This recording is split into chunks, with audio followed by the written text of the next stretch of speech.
Au nom du Père, du Fils et du Saint-Esprit. Amen. Mes frères et sœurs, nous célébrons aujourd'hui Sainte Alphonsine de Gazinée, une sainte qui m'est chère, très chère, et dont, à votre grand regret, je sais, je connais la vie par cœur. Elle nous est aussi chère puisque nous avons l'honneur de posséder des reliques précieuses, son avant-bras qui est d'habitude sur l'autel au fond de l'église, et aussi des pierres de la chapelle qu'elle a fait construire, et même la première pierre tombale qui en est son tombeau à Gazinée. C'est une sainte gallicane, mais qui a eu un retentissement mondial, tout en vivant dans la campagne entre Bordeaux et Arcachon, à un siècle où la communication n'était pas ce qu'elle est maintenant, puisque elle est née en 1836 sur l'île d'Oléron, et elle a exercé son ministère, je dirais, entre 1870-80 jusqu'à sa mort en 1923. Sainte Alphonsine a commencé sa vie tout de suite après sa première communion en devenant domestique. La famille était très pauvre, elle va donc sur le continent et elle est engagée vers 12-13 ans comme bonne dans différentes maisons. Elle va devenir par la suite lavandière et elle ira rester célibataire très tard.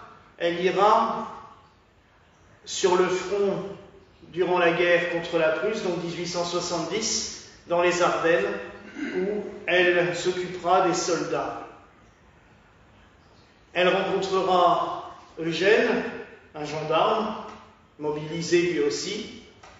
Ils vont s'unir, même si elle n'aura pas la chance d'avoir des enfants, alors que plus tard son surnom sera Bonne Maman. Vous verrez pourquoi.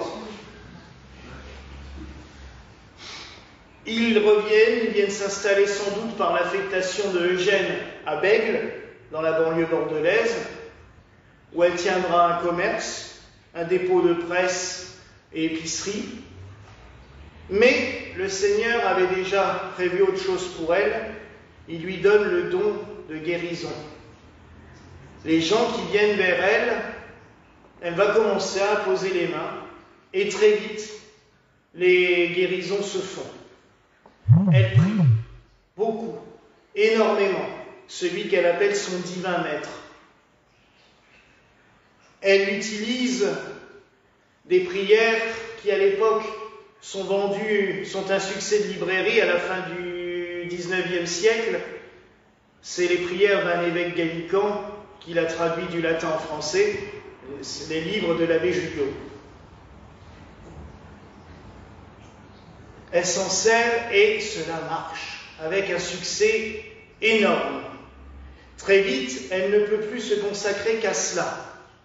Avec son mari, ils vont installer leur maison dans la banlieue de Bordeaux, grande banlieue, puisqu'il y a quand même 25 km de la maison jusqu'au centre-ville. Maintenant, ça touche l'agglomération, en fait, hein, on ne voit pas la différence.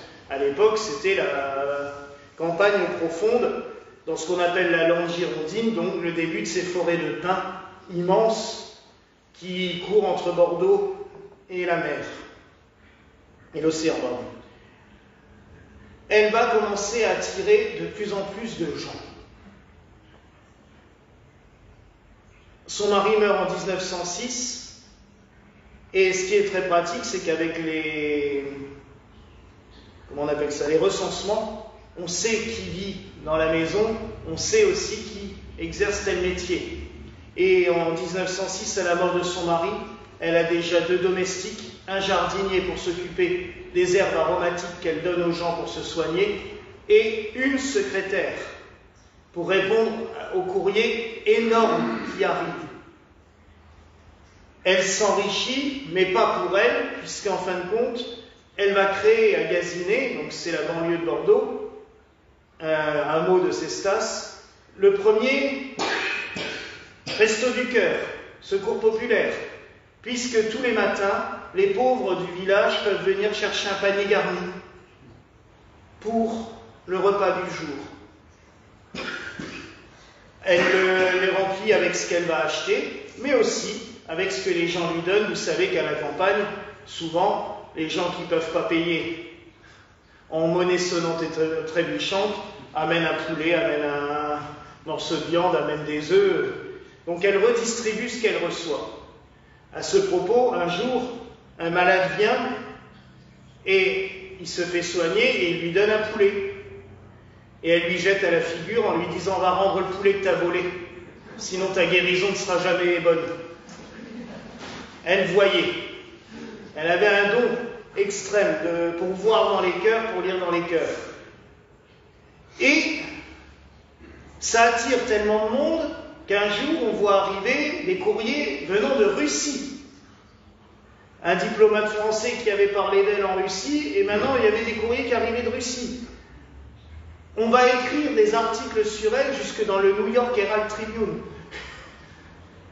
Tellement sa réputation est faite, et surtout, cela fonctionne.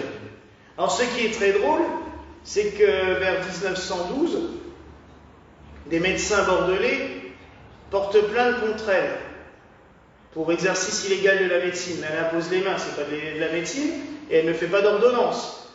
Au contraire, elle envoie chez un médecin du village les gens quand il s'agit de leur prescrire quelque chose de précis. C'est le médecin du village qui s'en occupe. Mais bon, il y a de la jalousie, énormément, mais au lieu de l'empêcher de continuer, au contraire, ça lui fait une pub énorme parce qu'on parle d'elle dans tous les journaux de France. Résultat des courses, il y a encore plus de monde. Au point que même un grand chirurgien bordelais vient la consulter pour sa fille malade et il guérit la fille.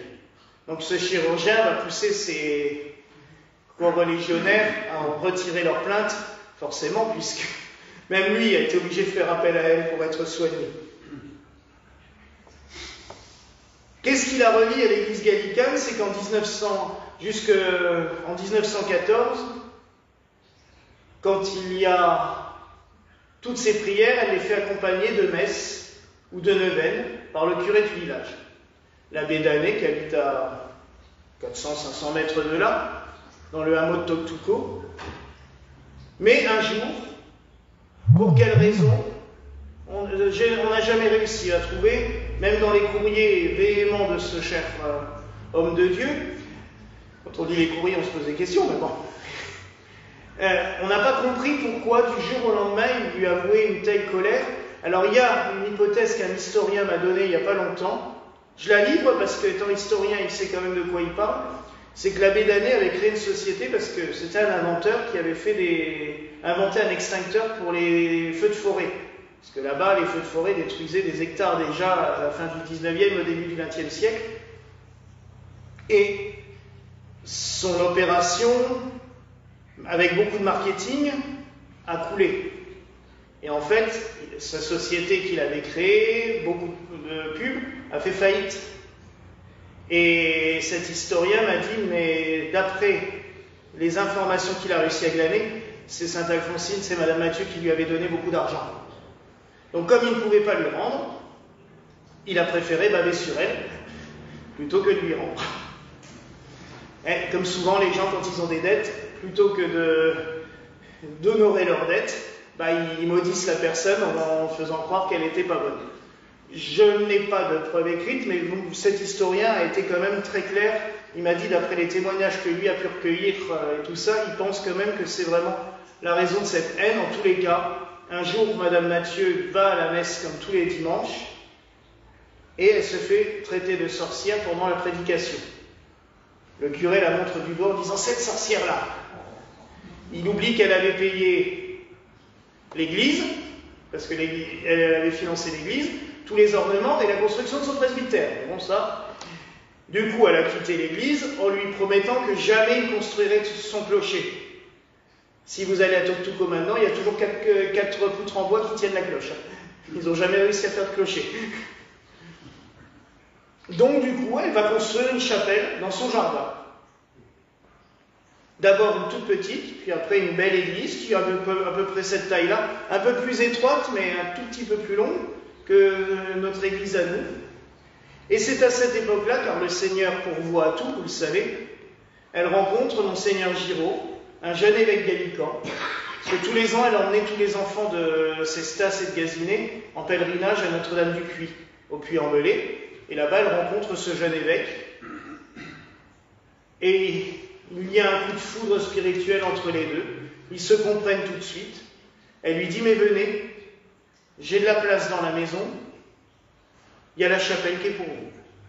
Et il en fera sa cathédrale. Et elle va aussi lui apprendre comment soigner.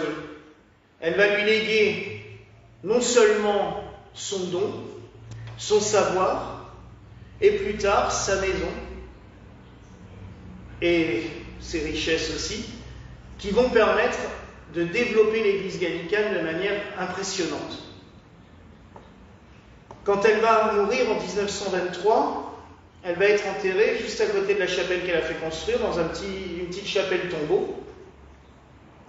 Et très vite, on va voir des gens venir en pèlerinage. Régulièrement, c'est ce qui marque dans les journaux de l'époque, sa tombe est toujours fleurie. Tous les jours, il y a quelqu'un qui a été soigné par elle qui vient mettre des fleurs. Et un jour, Monseigneur Giraud a la surprise de voir arriver un dandy italien, très bel homme, il a des moustaches. Il s'appelle Gabriele D'Annunzio, un des grands poètes italiens du 19e et du 20e siècle, mais qui lui raconte qu'en fait, il a eu une vie extrêmement désordonnée. C'était un libertin, athée, assez virulent, qui un jour, dans sa maison à Arcachon, a eu des gros problèmes de dos. Et un vieux paysan lui dit « Oh, moi je connais une bonne femme là qui soigne. Elle est un peu sorcière, parce que c'est comme ça que les gens la surnommaient, mais affectueusement. C'était pas méchant quand les gens disaient la sorcière de Gaziné, c'était parce qu'elle soignait avec des herbes et qu'elle leur a imposé les mains. Donc, il n'y avait pas ce côté péjoratif qu'on dirait maintenant, c'était vraiment affectueux. Et allez la voir.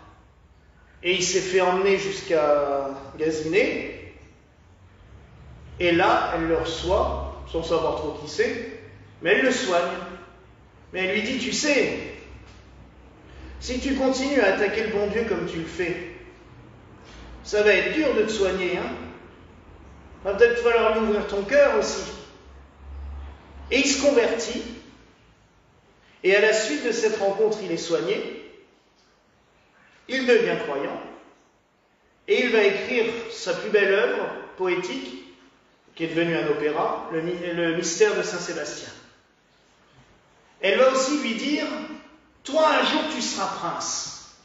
Alors il rigole, il dit, bah, prince, en Italie c'est une république, enfin oui, c'était le royaume, mais lui il n'était pas du tout là-dedans. Il dit, qu'est-ce que... La preuve, je suis venu en France parce que je me suis fait jeter là-bas, ça ira pas. Puis il y a eu la guerre de 14, il est rentré en Italie, et par un élan patriotique, il a commencé à écrire des textes pour mobiliser les Italiens à se battre contre les Allemands. Puis,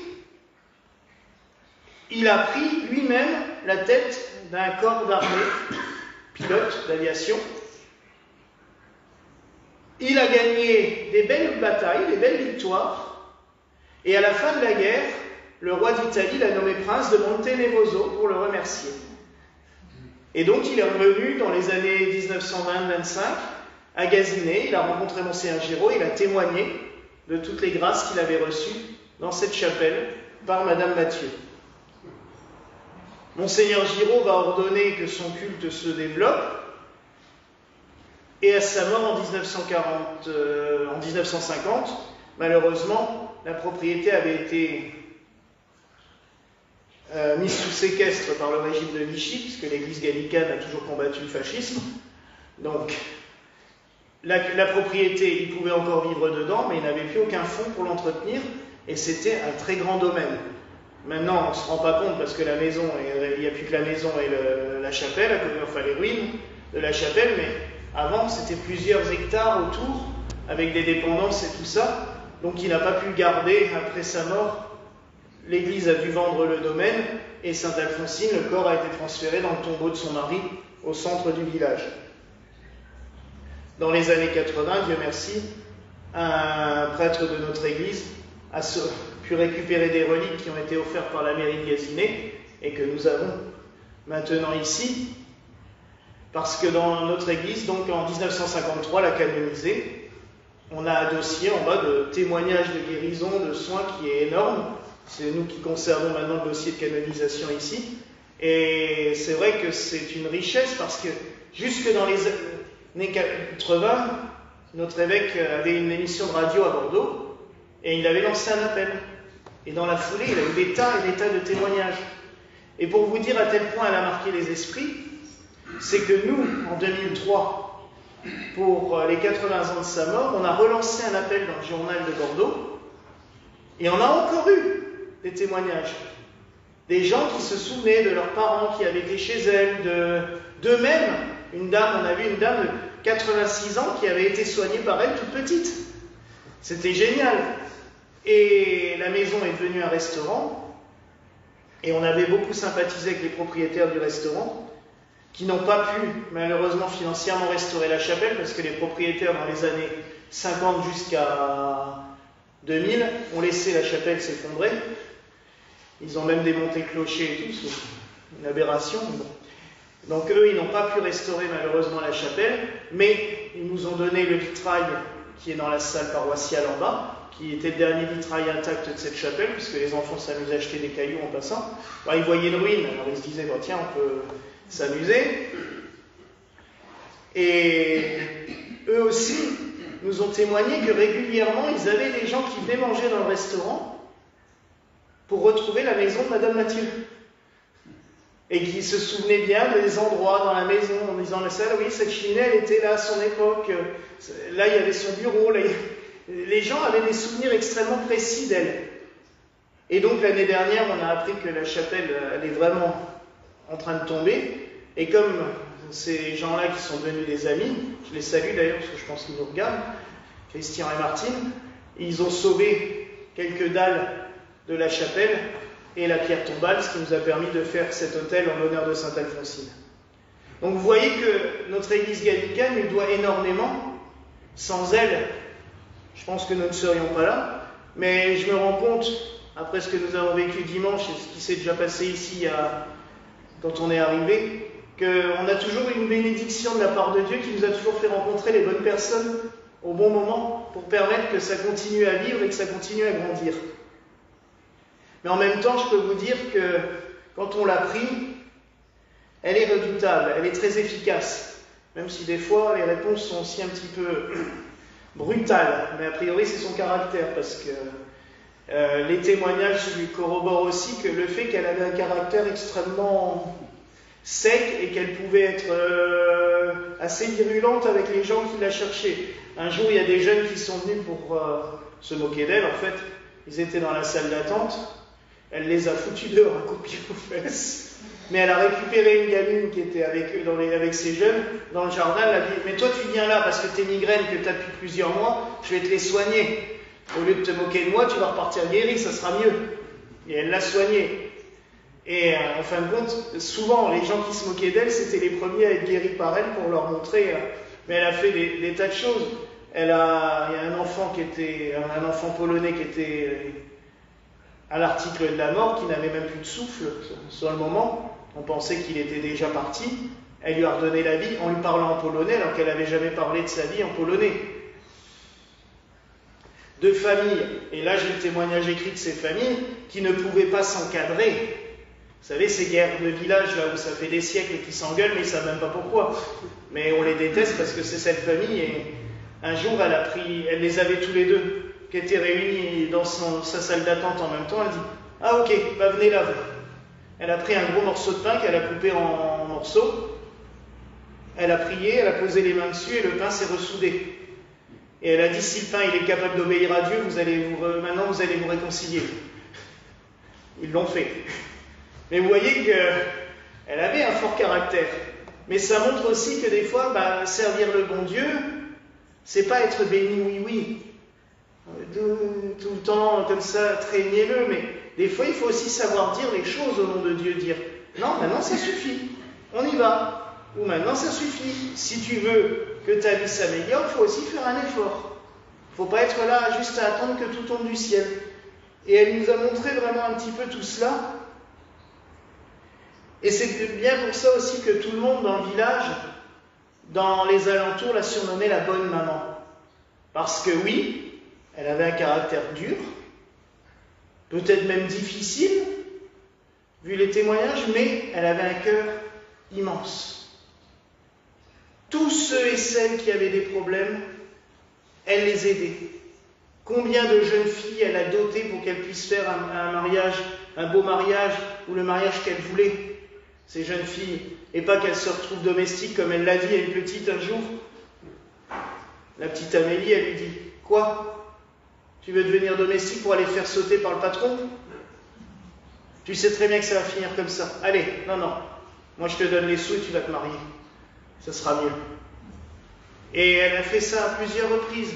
Donc vous voyez mes frères et sœurs, à quel point Sainte Alphonsine a été d'une aide, et elle l'est toujours. Quand j'ai parlé d'elle un petit peu sur les réseaux sociaux, là, sur les sites du village là-bas de Cestas et de Gazinet, j'ai eu par la suite beaucoup de gens qui m'ont dit « Ah bon, on a été prié sur sa tombe, ça marche hein. Elle nous écoute, il faut continuer à la prier. Et quand vous passez devant son autel, devant ses reliques, n'hésitez pas à lui faire une petite prière, à lui demander des grâces. Il y a la neuvaine qui est posée sur l'autel aussi, n'hésitez pas à la prendre pour la prier, parce qu'elle est vraiment efficace. Alors demandons-lui ce soir de guérir nos malades, de guérir nos maladies aussi, de protéger notre Église comme elle l'a toujours fait, et de veiller sur tous ceux et toutes celles qui l'a pris. Voilà la grâce que je nous souhaite en ce jour, au nom du Père, du Fils et du Saint-Esprit. Amen.